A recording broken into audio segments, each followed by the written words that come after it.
Ang kwento ni Tomby. Ang kwentong ito ay hango sa totoong buhay. Mula ito sa isa nating tagapakinig. Naitago na lang natin sa pangalang Guido. Walang eksaktong taon. Probinsya ng Samar. Dahan-dahan lang. Sige, kailangan dahan-dahan lang ako. Baka tumakbo pa to at magtago eh. Eto na, malapit na ako. Isa, dalawa, tatlo. Wika ni Guido. Uy Guido, andyan ka na naman sa taas ng puno eh. Nanguhuli ka na naman ba ng gagamba? Tanong ng kaibigang si Mitoy. Ano ba naman yan Mitoy? Tumakbo na tuloy palayo. Mahuhuli ko na sana yun eh. Pahihirapan mo pa ako magabol. Mamaya malaglag pa ako dito sa puno. Muling wika ng binata. Bakit ba kasi ang hilig mo sa mga gagamba na yan? Tigil mo na nga yan. Liga na dito. Meron akong dalang tinapay oh. Kumain na lang muna tayo. Lalabas din yan mamaya. Balik ka mo na lang. Tugon ng kaibigan. O teka. Sandali lang bababa na ako. Wika ni Guido. Grabe, ang galing mong bumaba ng puno ah. Sanay na sanay ka na. Ang bilis oh. Gusto ko sana maging ganyan kaso hindi kaya ng katawan ko eh. Tugon ni Mitoy. Kung ako kasi mahilig sa gagamba, ikaw naman mahilig sa pagkain. Kaya ka lumalaki. I-try mo kasing magbawas ng kain o di kaya naman mag-ehersisyo ka. Mungkahi ni Guido. Ay naku, kung ikaw mahilig sa gagamba, mahilig ako sa aso. Tignan mo oh, merong mga asong hindi nangahabol tama? Tanong ni Mitoy. O ano namang koneksyon nun sa hilig mo sa pagkain? Tugon ni Guido. Matalino kasi yung ibang aso. Iniisip nila kapag tumakbo sila o di kaya kapag nanghabol ng tao, gagamit sila ng enerhiya. Di syempre mapapagod sila. Matutunaw yung kinain nila. Sayang lang di ba? Ganun din sa akin. Kapag nag-ehersisyo ako, sayang lang lahat ng kinain ko kasi matutunaw. O di ba? Napakatalino ko. Sabi ko naman sa'yo eh. Wika ni Mitoy. Walang iya ka pare. Ginamit mo pa talaga yung mga aso para lang makalusot sa pagkain mo. Pambihira ka talaga. Tugon ni Guido. Siyempre no. Kahit sino naman siguro gagawa at gagawa ng paraan para mapagtakpan yung mga hilig nating gawin, di ba? Sige nga, ikaw ba? Bakit ba huli ka ng huli ng gagamba? Wala ka naman napapala dyan ah. Madidisgrasya ka pa kapag nalaglag ka sa puno. Tanong ni Mitoy. Ano ka ba? Mahal kaya yung benta ng mga gagamba? Yung mama na palaging nagpupunta doon sa parke? Nangungulekta siya ng mga gagamba. Pinapanglaban niya daw. Sa kanya ako nagbebenta eh. Pero sabi ko gusto ko ding pumunta doon sa labanan ng gagamba para makisali. Sabi niya kasi malakihan daw yung pusta doon. Kaya ngayong paulit-ulit ako naghahanap ng magandang lahi ng gagamba para hindi ako matalo pagdating ko doon.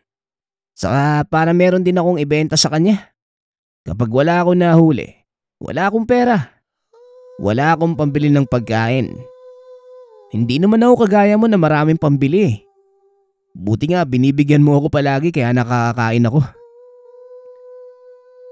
Tugon ni Guido. Oo nga no. Buti hindi ka nahihirapan. Ako parang hindi ko kaya nang walang mag-aalaga sa akin kapag wala akong kasama sa bahay. Buti nasanay ka na nawala yung mga magulang mo. Ikaw na lang nag-iisa eh. Wika ng kaibigan. Wala eh. Ganun talaga. Maagang kinuha ng ama yung mga magulang ko eh. Wala naman ako magagawa sa bagay na yon. Pero pakiramdam ko, parte naman yun ng buhay ng tao. Kaya nating sumunod sa daloy kung saan man tayo dalhin ng tadhana. Kaya ayan, isa pa yan sa dagdag kong dahilan. Kaya ako nanguhuli ng gagamba para mabuhay ano. Saka, yun na lang kasi yung natitirang alaala ko sa tatay ko eh. Siya kasi yung nagturo sa akin kung paano makakuha ng gagamba. Sabay kaming nanguhuli doon sa gubat noon. Kaya hanggang ngayon, ayokong tanggalin sa sistema ko yun. Maging ang nanay ko nga noon eh. Tuwang-tuwa kapag pinaglalaban namin ng tatay yung mga nahuhuling gagamba. Tugon ng binata. Yun pala yun, Gido. Pasensya ka na. Hindi ko naman alam na ganyan pala kalalim yung pinanguhugutan mo. Sa bagay, ilang buwan pa lang naman tayo magkaibigan eh. Hayaan mo, kapag meron akong nakitang gagamba, tuturo ko agad sa'yo. Ay oo, meron doon malapit sa amin. Sobrang laki. Malapit doon sa poste. Mahaba yung galamay nun eh. Tapos dilaw yung likod. Gagambang hari ba yun? O gagambang poste o kuryente? Di ko alam. Muling wika ng kaibigan. Nako Mitoy, wala yun. Hindi lumalaban yung ganong gagamba. Hindi natin magagamit at mabibenta yun. Masasayang lang yung panahon natin. Tugon ni Gibo. Nakilala ni Gibo si Mitoy noong fiesta. Doon sa lugar nila, maraming palaro. Kasali si Mitoy sa pabilisan at paramihan ng kakainin. Sa loob lamang ng 5 minuto, iba't ibang putahe ang binibigay sa mga kalahok. Nariyan yung lechon, menudo, Shanghai, inihaw na manok, at sandamakmak na kanin. Simple lamang ang panuto ng palaro. Kung sinong pinakakonting pagkain ang matitira, sila ang mananalo.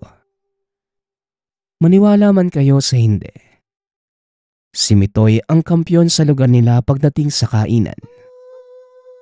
Paano ba naman yung 5 minuto na binigay sa kanila? Sobra-sobra pa para kay Mitoy. Halos 3 minuto pa lamang nang maubos niya ang lahat ng pagkain. Habang yung ibang kalahok naman, nasa kalahati pa lang. Matapos naman ang palaro, nakita ni Gibo si Mitoy sa gilid. Hirap na hirap huminga.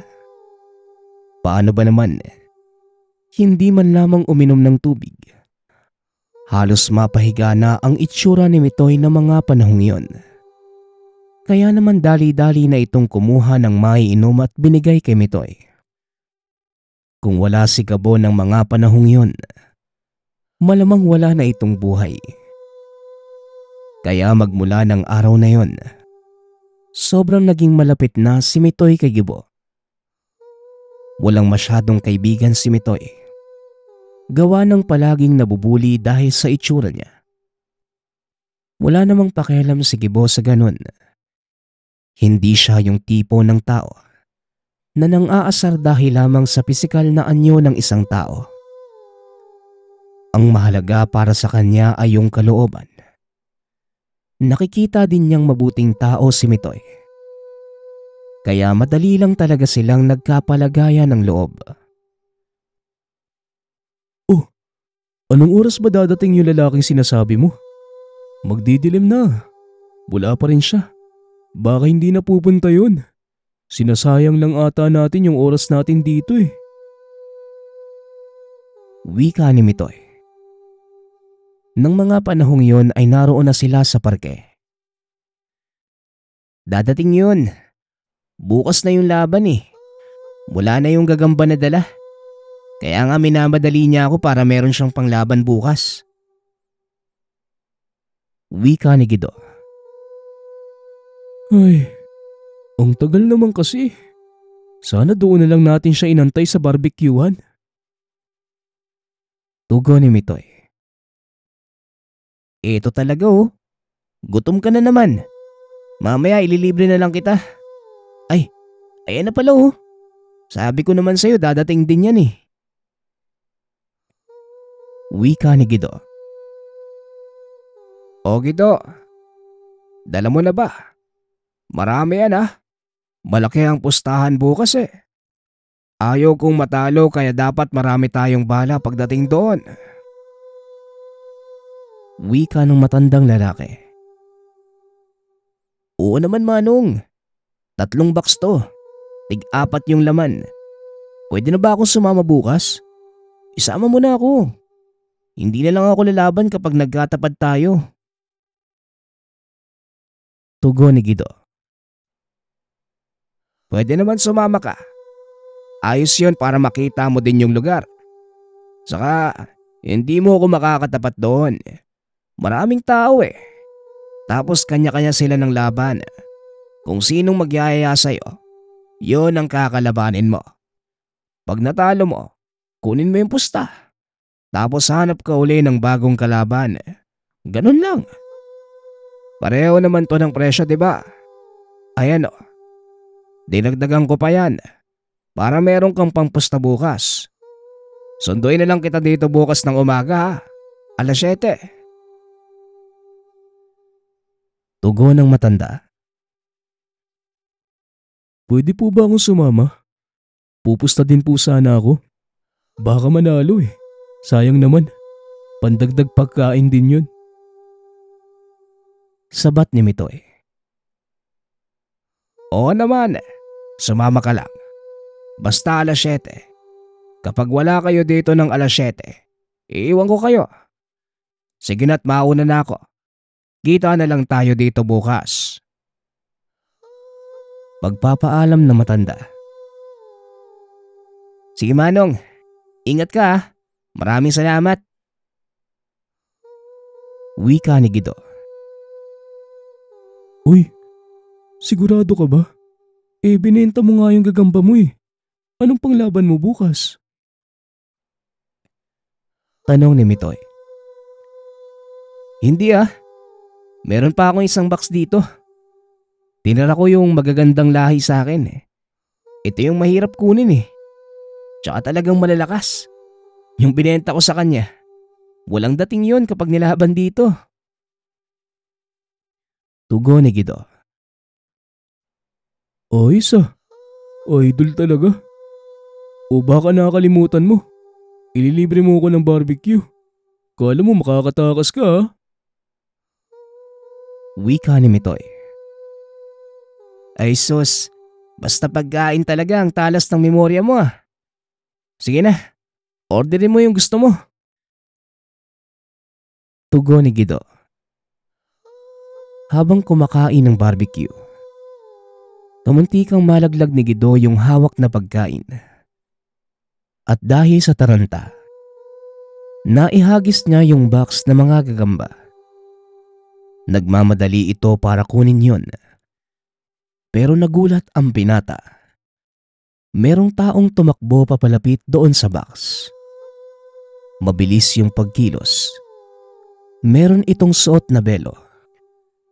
Nakatalikod ito sa kanya at nung sinilip naman ni Gido, una niyang nakita yung kamay. Medyo maitim.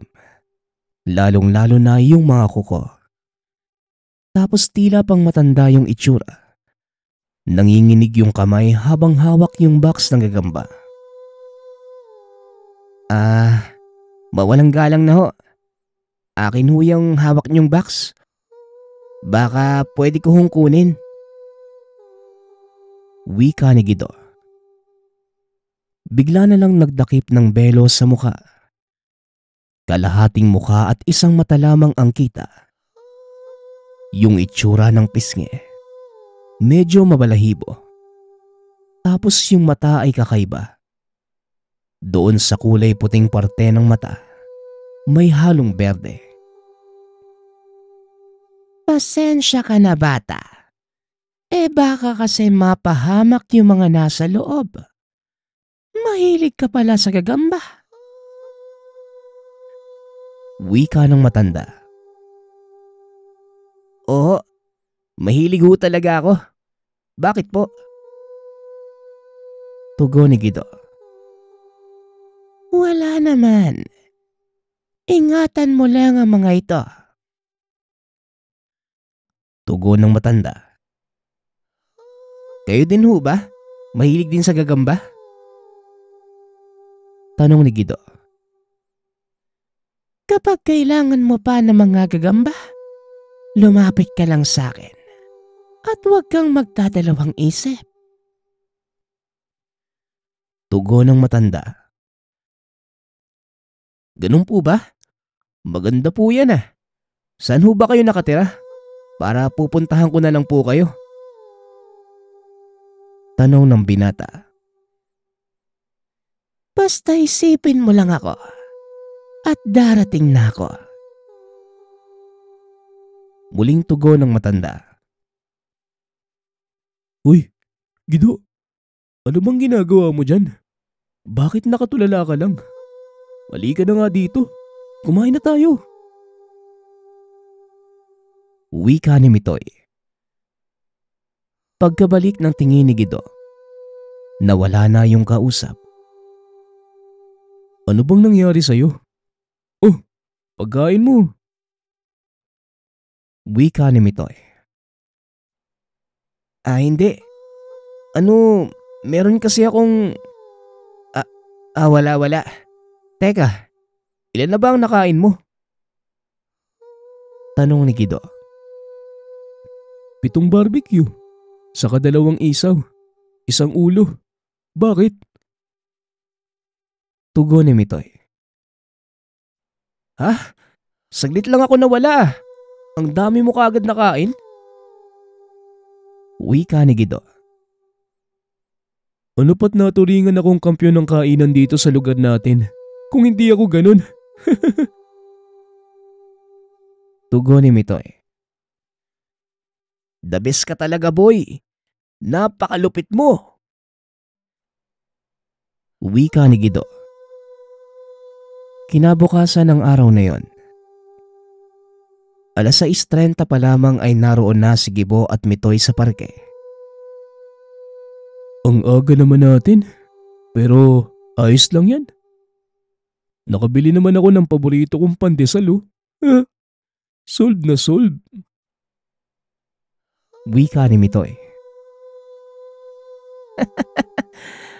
Natawa ako dun sa sold na sold ba? Grabe ka talaga basta pagkain. Tugon ni Gido. Maya-maya pa biglang humangin ng malakas. Yung direksyon ay papunta doon sa gilid ng simbahan. Malapit doon sa parke. Nakaramdam si Gibo ng tila paa ng gagamba.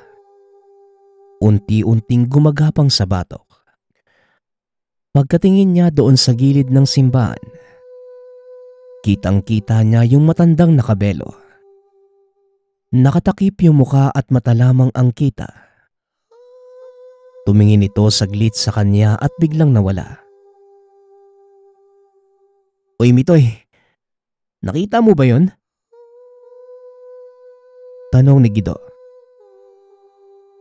Uy pare, andito na yung kaibigan mo, si Manong. Tugon ni Mitoy. Aba, ang aga nyo ah. Handa na ba kayo? Ikaw Gido, unang beses mo palang lalaban sa pustahan na. Huwag kang kakabahan. Mararamdaman yan ang gagamba mo. Tara na, alis na tayo. Isang jeep lang naman ang sasakyan natin, mga 30 minutos andoon na tayo. Wika ni Manong. Pagbaba nila ng jeep, naglakad pa sila papasok ng gubat. Medyo malayo-layong lakaran ang ginagawa nila. Ayon kay Manong, bawal ang pustahan. Tila sabong lang yung laban ng gagamba, kaya ginagawa nilang patago. Pagkarating naman nila sa mismong lugar, Napakaraming tao ang humarap sa kanila. Meron itong kanya-kanyang pwesto. Iba't ibang sigawan din ang maririnig. Lahat ng iyon ay pumapatungkol doon sa laban ng gagamba. Tila mga batang naglalaro. Lahat ay ayaw magpatalo. Sabik na dumoble ang kanilang pusta. Habang palingalingan naman sila ng tingin, muling nakaramdam si Guido ng paglakad sa batok na para bang galing sa paa ng gagamba. Napalingon siya sa bandang kanan. Muling nasulyapan yung nakabelo na nakausap niya. Palakad-lakad lang yon sa maraming tao. Sinubukang sundan ni Gibo. Pero kada lalapitan, natatakpan ito ng mga tao. Maya-maya pa bigla na lamang huminto yung nakabelo.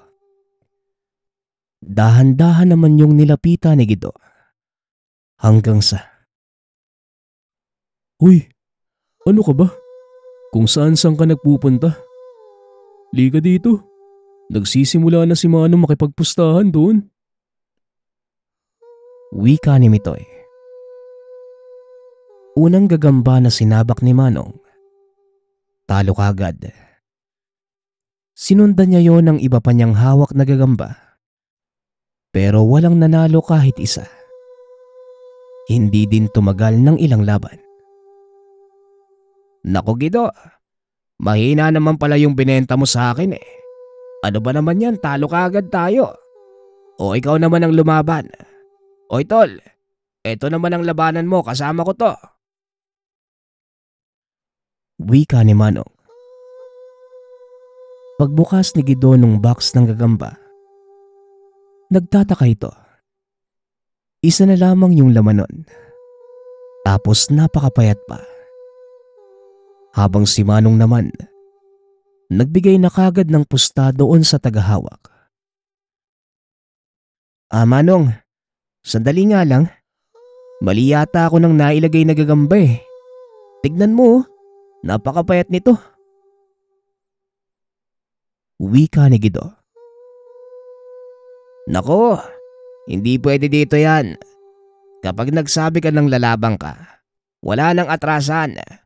Saka nabigay ko na yung pusta ko doon oh. Wala na tayong magagawa. Ayos na yan. Hayaan mo na lang. Dagdagan mo na lang yung pusta ko doon."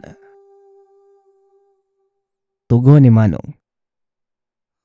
Wala namang nagawa si Guido matapos nun. Nagdadalawang isip man. Nagpatuloy pa rin siya sa labanan. "Naku Tutoy, ang liit naman ng gagamba mo. Saka ang payat-payat. Pinapakain mo ba yan? Hindi tatagal yan sa gagamba ko. Masasayang lang ang pera mo." Wika ng kalaban. Saksing buhay sila dito. Kitang-kita ng dalawang mga mata. Paglagay pa lamang ng gagamba ni Guido, pinuluputan kagad ng sapot yung kalaban ng walang kahirap-hirap. "O ano tol? Ayan, nauna kasi yung yabang mo eh. Ayan, nasa putang kagad yung alaga mo.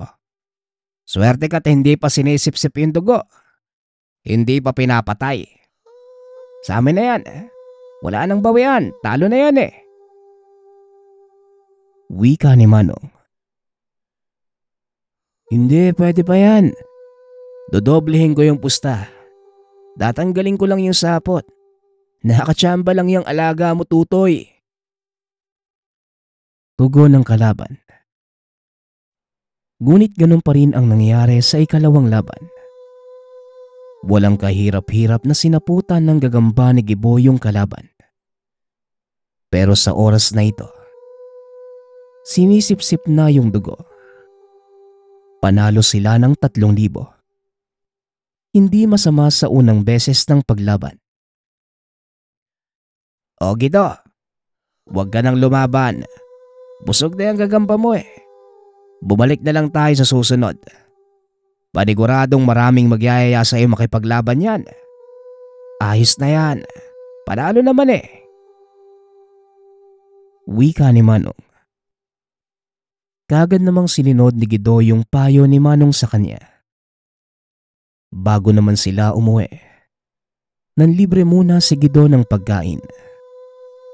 Tuwang-tuwa si Mitoy. Kahit anong gusto niya ay pwedeng orderin. Maging si Manong ay masaya din. Natalo man yung mga alaga, nakabawi naman ang pusta. Saan mo ba nakuha yung Guido? Ikaw yung mahihina yung binenta mo sa akin. Tinago mo talaga yung malakas sa'yo. Wika ni Manong. Hindi naman nakapagsalita si Guido. Doon niya lamang di naalala na hindi naman niya nahuli yung gagamba na yon. Ang alam ng binata, 4 ang gagamba sa box. Tapos malalaki at malulusog. Wala siyang nakuhang gagamba na payat. Kaya nagtataka ito kung paano yun napunta doon. Hanggang sa pag-uwi nila, hindi pa rin maisip ni Guido kung saan nanggaling yung alaga niya. Hanggang sa bigla na lang pumasok sa isipan yung nakitang nakabelo. Ang nasa isip niya ay baka nagkapalit sila ng alaga dahil mahilig din ito sa gagamba. Saka ang sabi sa kanya, isipin lang siya kapag kailangan niya pa ng alaga. Kaya kinabukasan ng araw na yon, kagad nagpunta si Guido doon sa parke malapit sa simbahan. Hindi niya alam kung paano niya makikita yung nakabelo. Palingalinga lang ito sa buong paligid. Tumagal ng halos 15 minuto ngunit wala namang dumating. Kaya nagpa siya na lamang itong umuwi. Paulit-ulit niyang tinitignan yung gagamba doon sa box. Maya-maya pa, biglang tumalon yung gagamba doon sa box. Napakabilis ng paggalaw nun. Unang beses niyang makakita ng ganong klaseng gagamba. Pumunta yon sa ilalim ng kama. Nagmamadali niyang dinakma yon. Pero laking gulat dahil naramdaman niya na mas malaki pa sa kamay niya yung nahawakan. Dali-daling hinila ni Guido yung kamay. Saksing buhay siya doon. Isang alakdan yung hawak-hawak niya. Biglang sinipit nung alakdan yung kamay ni Guido. Pilit binubutas. Hanggang sa, Uy Guido, ano bang nangyayari sa'yo? Malayo pa ako sa inyo, narinig ko na yung sigaw mo. Napatakbo pa tuloy ako. Wika ni Mitoy. Yung gagamba nakawala. Sa ilalim ng kama ko. Merong alakdan. Binutas yung kamay ko, Mitoy. Tapos pumasok sa loob ng kamay ko. Tugon ni Guido. Ano bang sinasabi mo dyan? Ito yung box ng gagamba mo, oh. Nasa harapan mo. Ayan oh. O eto, bubuksan ko ah. Ayan oh. Nasa loob yung gagamba mo. Nananaginip ka lang, ano ka ba naman oh? Masyado ka atang natuwa sa unang panalo mo eh. Wika ni Mitoy. Para kasing totoong-totoo eh. Naramdaman ko talaga na binubutas yung kamay ko. Tugon ni Guido. Ay sus, wala yan. Masyado ka lang nag-iisip. Nga pala nakita ko si Manong kanina. Bukas daw uli ng umaga magkita tayo doon sa parke. Pupunta tayo ulit doon sa labanan ng gagamba. Pupusta na lang daw siya sa alaga mo. Muling wika ng kaibigan. Kinabukasan ng araw na yon, sa lugar ng labanan ng gagamba, sunod-sunod na panalo ang nakuha ni Guido. 10 ang lumaban sa alaga, ngunit ni isa ay walang nakatalo doon. Umabot na din sa punto na si Manong na ang namahala doon sa pustahan. Hindi talaga sila natatalo. Kaya gumawa ng pakulo si Manong para mas malaki ang kitain. Magbabayad sila ng 500 bilang registration fee. Lahat ng kalahok maglalaban-laban kung kaninong alaga ang makakarating hanggang dulo. Yun ang makakalaban ng alaga ni Guido. Halos tumagal din ng 1 linggo yung labanan. Malaki-laki na rin ang kinita nila. Bukod sa 500 pesos, pwede pang pumusta sa mismong laban. O paano ba yang Guido? Bukas na ang laban ng alaga mo. Siguraduhin mong nasa kondisyon niya na. Sige, kita na lang tayo bukas. Uwi na ako. Wika ni Manong. Habang naglalakad naman pauwi, tahimik lamang si Mitoy. Sang mga araw na nagdaan ay kitang-kita niya ang pagbabago ng ugali ng kaibigan. Tila nagiging madalas ito. Palaging gigil na gigil at tuwang-tuwa kapag merong namamatay na gagamba. At minsan pa nga, kapag merong nasasaktan ay tuwang-tuwa din itong si Guido. Yung mga natatalo, umuuwing malungkot at yun ang nagbibigay kasiyahan sa kanya. Mitoy, ipapamukha ako doon sa kalaban natin bukas na mahina lang yung alaga niya. Magagaya siya doon sa mga natalo nung nakaraan. Napakasarap nilang pagtawanan, lalo na kapag nangingisa yung alaga nila. Kapag nalalason, nakakatuwa yun. Yung mukha nila parang nalalason din. Wika ni Guido. Guido, wag mo sanang masamain ha. Kaso, di ba parang hindi na maganda yung ganyan?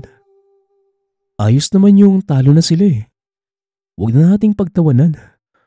Kawawa din naman sila. Tugon ni Mitoy. Bakit naman? Nakakatuwa nga sila eh. Ang sarap kaya. May hina kasi sila. Pati na rin yung alaga nila. Kaya ang sarap pagtawanan. Muling wika ng binata.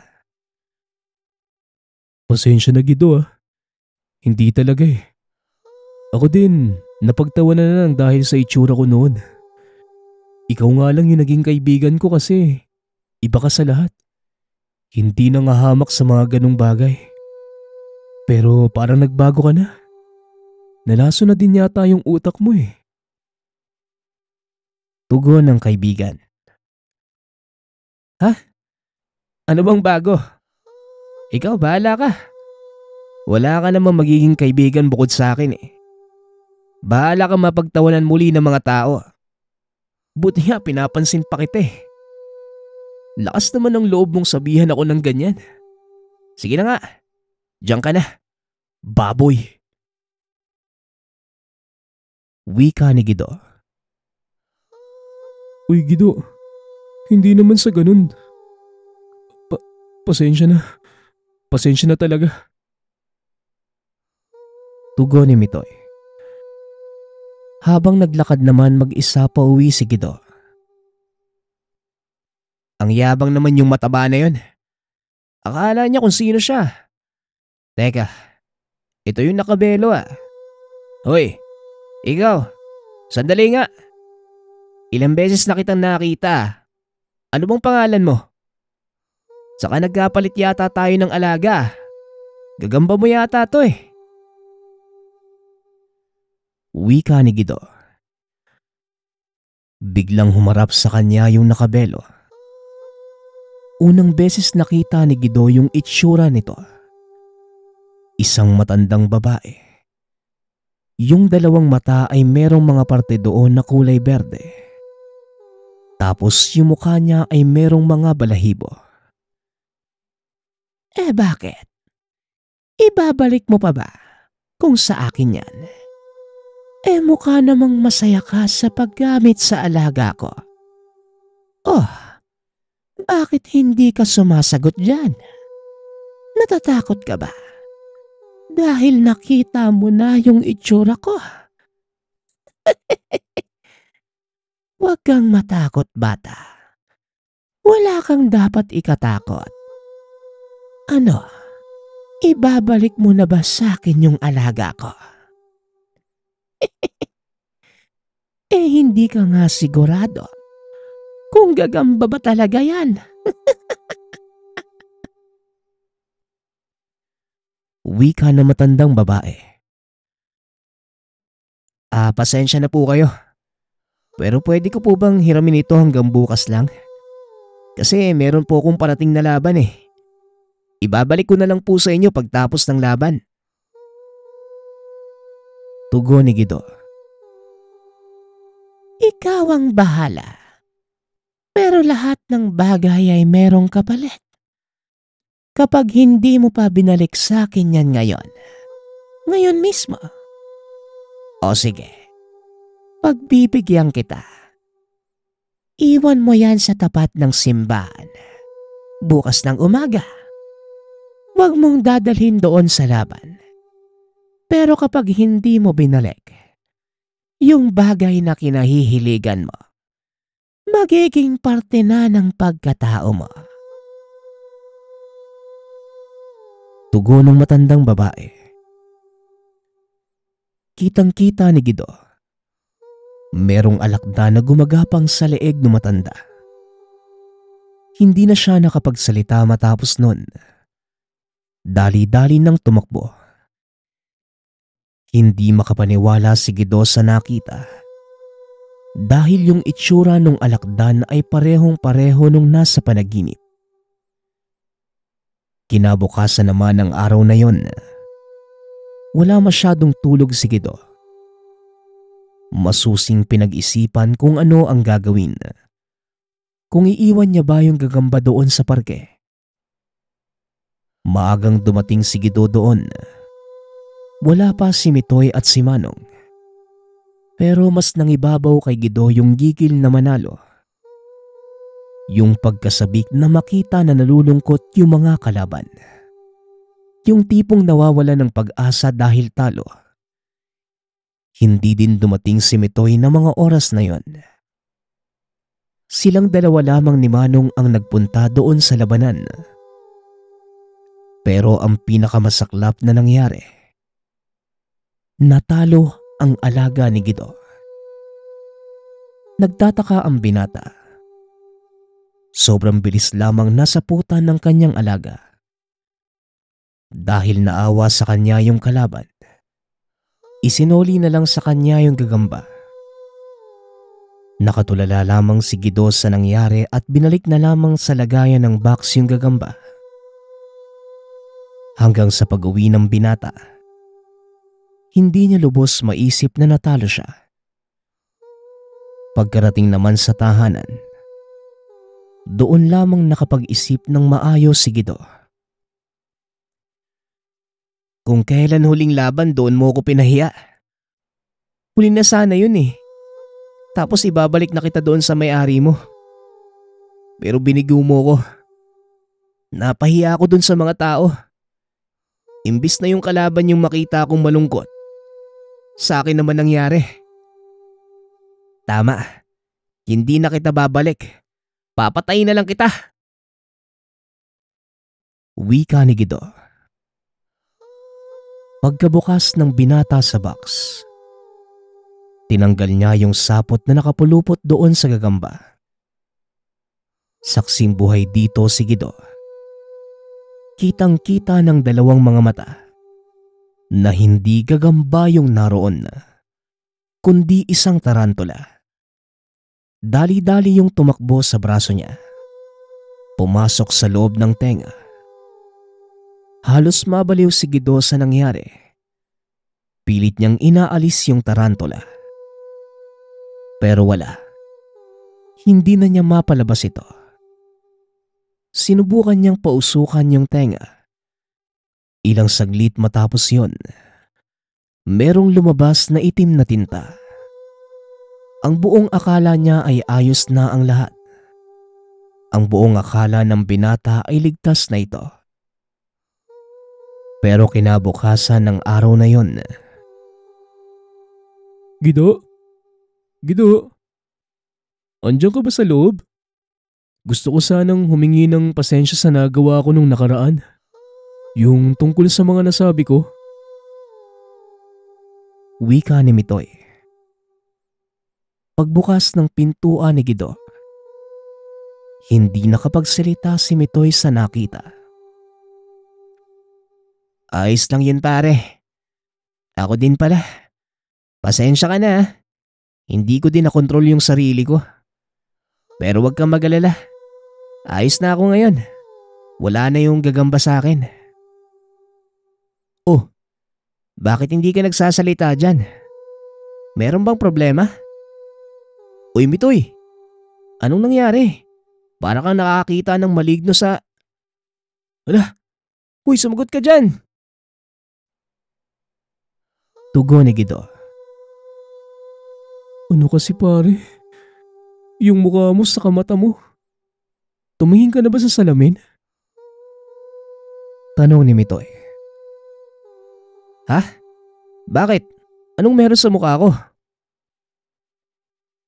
Tugon ni Guido. Hinawakan niya yung mukha. Pagdampi ng kamay, ramdam na ramdam niya yung balahibo. Dali-dali siyang tumakbo sa salamin para tignan. Ano? Anong nangyari sa mukha ko? Ano to? Bakit ayaw matanggal? Yung mga mata ko. Bakit ganito? Ano bang nangyayari, Mitoy? Tulungan mo ko. Bakit ganito? Yung matandang babae. Siya yung may kasalanan nito. Mitoy, hanapin mo. Hanapin mo siya. Wika ni Guido. Hindi alam ni Mitoy kung anong gagawin ng mga oras na yon. Nandidiri man sa itsura ng kaibigan. Niyakap na lamang niya ito na mahigpit. Hanggang sa kumalma. Nakailang balik din si Manong sa bahay ni Guido. Pero si Mitoy na lamang ang palaging humaharap sa kanya. Hindi niya iniwan si Guido. Umuuwi man ng tahanan ay saglitan lang. Inaalalayan niya talaga ang kaibigan. Natatakot din siya na baka kung anong gawin nito sa katawan. Halos 1 taon ang lumipas. Hindi pa rin lumalabas ng tahanan si Guido. Hanggang sa isang araw. Alam mo Guido, naiintindihan kita kung bakit ayaw mong lumabas. Mukhang magkaiba yung problema natin noon eh. Pero ganyan-ganyan din yung nararamdaman ko. Nung nilalait ako dahil sa katabaan, ayaw ko ding lumabas nun. Kasi kapag lalabas ka, walang hanggang panglalait yung maririnig at mararamdaman mo. Ang pinakamasakit na panglalait yung walang tunog. Yung galing sa tingin. Yung tipong kahit hindi naman sila nagsasalita, pero halos ilubog ka nila sa lupa sa titig nila. Rinig na rinig mo yung mensahe sa utak mo. Punong-puno ng panglalait. Pero, alam mo pare, nagbago ang lahat ng yun. Magmula nung naging kaibigan kita. Ikaw yung nagturo sa akin na hindi mahalaga ang pisikal na itsura. Ang pinakamahalaga, yung pangloob, ugali, kabutihan at pagmamahal sa ibang tao. Yun ang mahalaga. Meron ka ng lahat ng iyong Guido eh. Kaya maraming salamat sa iyo ha. Huwag na huwag ka ding mag-alala kasi sasamahan kita kahit saan pa tayo magpunta. Huwag kang mahihiya Guido. Huwag mong sayangin yung buhay mo dito sa loob ng bahay. Hindi mahalaga yung panglabas na anyo. Dahil ginto ang puso't isipan mo kaibigan. Wika ni Mitoy. Magmula ng araw na yon, unti-unti nang natanggap ni Guido yung itsura. Sa una ay mahirap. Pero dahil meron siyang butihing kaibigan, nalagpasan nito yung pagsubok. Hanggang sa tuluyang nagbago yung buong itsura niya.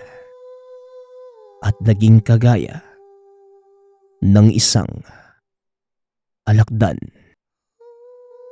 Ang susunod nating kwento ay mula sa isa nating tagapakinig. Naitago na lang natin sa pangalang Rosa. Taong 1981. Virac, Catanduanes. Matagal nang naninirahan sa baryo ng Virac ang dalagang si Rosa. Sa edad na 27, wala pa ring asawa. Gawa ng pihikan sa pagpili ng nobyo. At hindi naman talaga magiging asawa ang hangad sa buhay, kundi ang yumaman. Sa katunayan, napakaganda ng itsura ng dalaga. Ngunit hindi naman ito nag-aayos gawa ng palaging abala sa pagtatrabaho. Wala namang pamilyang binubuhay. Ngunit nakagawian na talaga nito na halos walang pahinga kung kumayod. Dahil bata pa lamang, wala nang ibang ginusto kundi ang makaangat sa buhay. Isang araw dala ng sobrang pagkakapos, pumunta ito sa tahanan ng tiyahin na si Tia Laya para mangutang. Ang tiyahing ito ay isa sa pinakamayaman sa baryo. Ang tahanan nito ay may kukumpara na sa isang munisipyo. Nagawa na ring magpaalam ng dalaga na doon na lamang maninirahan. Ngunit hindi pumayag ang tiyahing gawa ng dati pa man. Siya at ang nag-iisang katulong lamang ang naninirahan sa malaking tahanan. Sa araw na yon, nabigyan naman kagad si Rosa ng halagang inutang. Nagpasalamat naman ito at punta sa palengke para ipambili ang pera ng mga tsinelas na ilalako. Habang namimili ng mga paninda sa palengke, may isang ginang ang lumapit dito at sinabing, "Ano ba yan, Rosa? Para ka nang may mga anak sa itsura mo. Kung ako sa'yo, magpaampong ka na lamang sa tiyahin mo para naman kahit papano makasuot ka ng maayos na damit. Hindi yung ganyan. Napakaganda mo pa namang bata. O di kaya humingi ka na lang sa tiyahin mo ng ilang libo para makabili ka ng maraming paninda." Wika ng ginang. Hindi naman sumagot pa dito ang dalaga. Bagkus ay ngumiti na lamang ito. Matapos makapili ay diretso nang umalis at nagsimulang maglako. Habang naglalakad, paulit-ulit na umiikot sa isipan ang sinabi ng ginang. Kaya naman, may kung anong pumasok sa isipan at sumugod ito sa tahanan ng tiyahin. Pagkapasok ng bahay, nakiusap ito na doon na lamang siya manirahan ngunit ayaw talaga ng tiyahin. Nagkaroon pa ang dalawa ng mahabang debate hanggang sa tumaas na ang boses ni Tia Laya dahilan para umalis na lamang si Rosa. Hanggang sa nakaabot ng sariling tahanan. Walang humpay sa kakaiyak ang dalaga dahil ng mga oras na yon. Nagsasama-sama na ang pagod at pagkaawa sa sarili. Umupo na lamang ito sa kusina at uminom ng tubig. Matapos yon, kahit napakaaga pa para magpahinga, nahiga na lamang ito sa kwarto. Dito ay walang humpay sa kakaisip ang dalaga sa kung papaano muling babangon sa sobrang pagkapagod. Walang ano-ano eh. Naisipan itong sapilitang kumuha sa pera ng tiyahin, kapalit ng pagtanggi nito sa gustong mangyari. Hanggang sa makatulog ayon na lamang ang iniisip ng dalaga. 3:00 na madaling araw. Nagising na si Rosa. Sa gitna ng napakadilim na paligid ay lumabas ng tahanan ang dalaga. Pumunta ito sa lugar ni Tia Laya. Pagkarating sa tahanan ng tiyahin, kagad namang nakapasok dahil alam na rin ang pwedeng daanan tuwing nakasarado ang entradang pinto. Dahan-dahan si Rosa na pumunta sa kwarto ng tiyahin. Naabutang tulog na tulog ito. Nang makita ang napakalaking aparador ay binuksan ito at hindi naman nagkamali dahil dito nakita ang nakaimbak na pera ng tiyahin. Dali-dali ito sa paglagay sa bulsa. Ano ang ginagawa mo, Rosa? Bakit kailangan mo kong nakawan? Wika ni Tia Laya. Dahil sa narinig ay nagulantang ang dalaga. Sumigaw naman ang tiyahin at pumunta dito ang kasambahay. Sa unang pagkakataon, nasilayan na ito ni Rosa. Ayon dito ang katulong ay mas matanda pa sa tiyahin. Halata rin sa pangangatawan nito na mahina na kaya nagtaka ang dalaga kung bakit ito ang katulong na kinuha. Ang buong akala ni Rosa ay pagtutulungan siyang kaladkarin papalabas, ngunit hindi yon ang nangyari.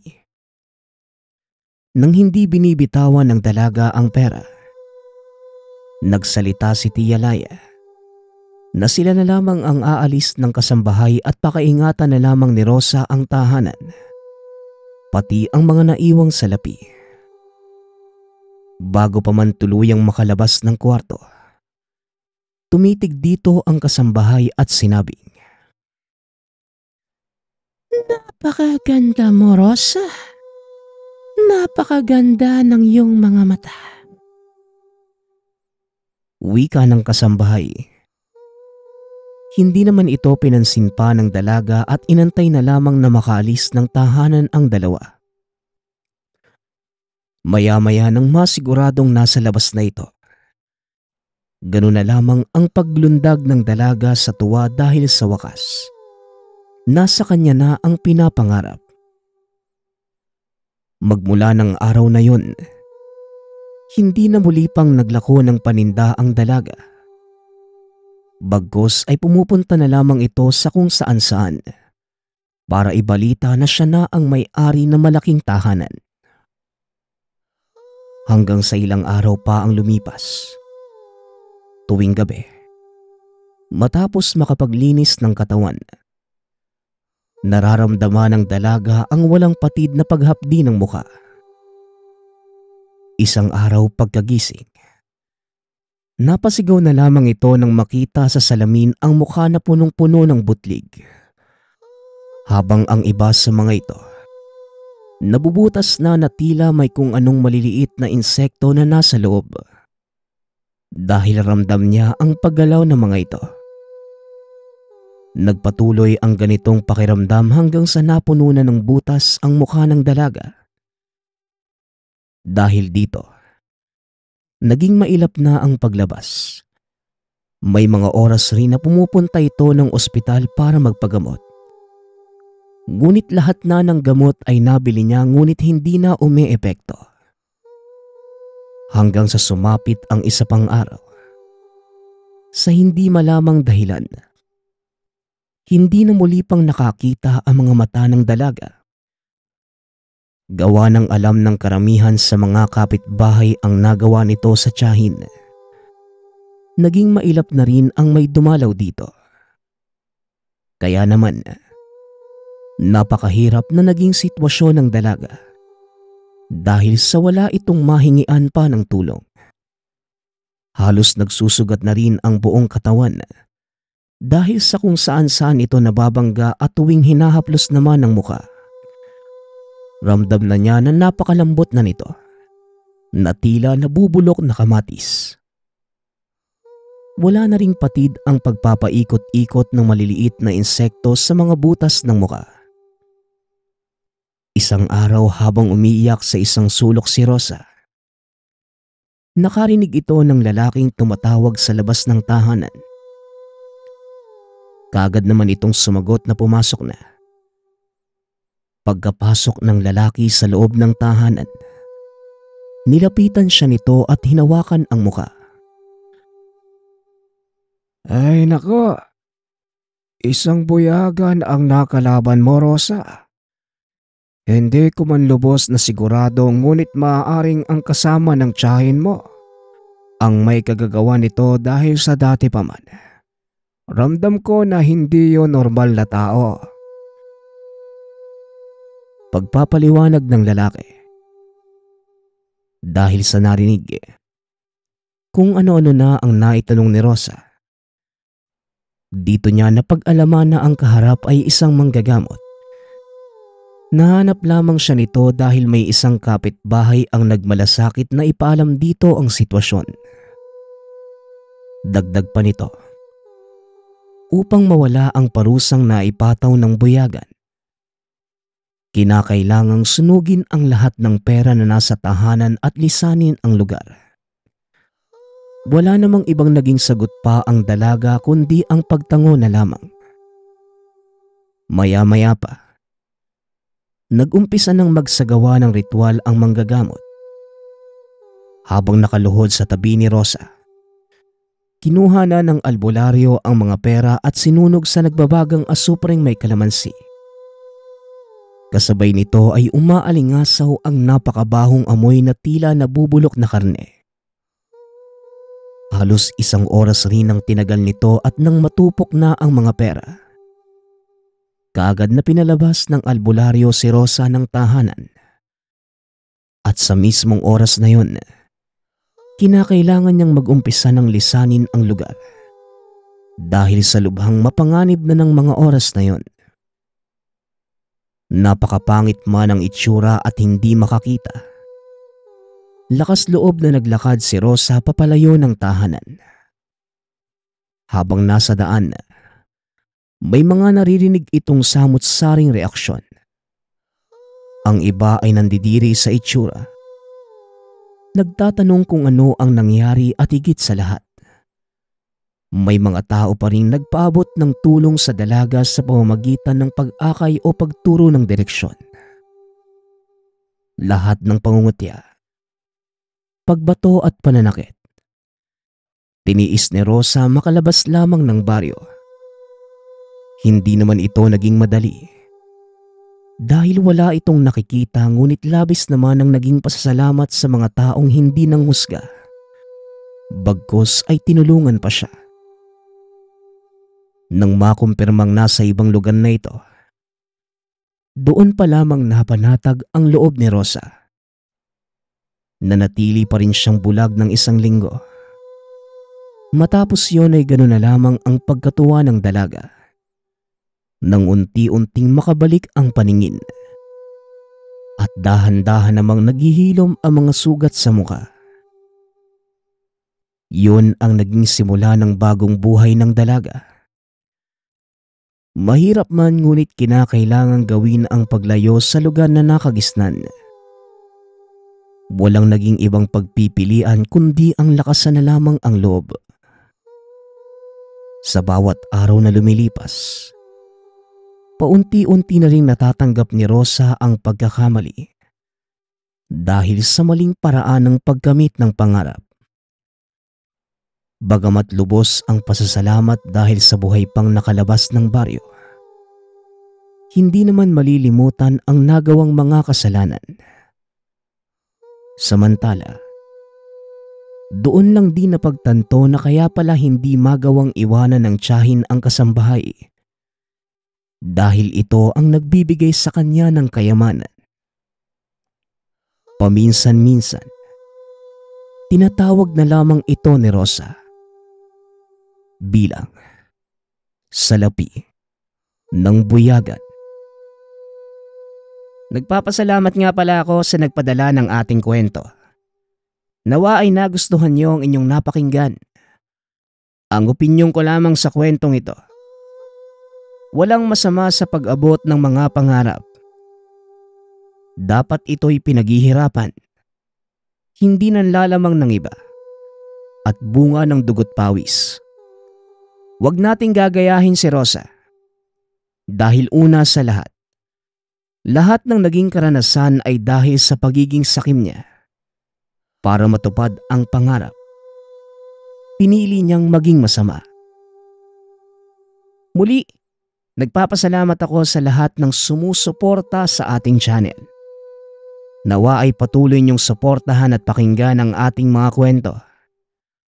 Hanggang sa muling pakikinig. Paalam.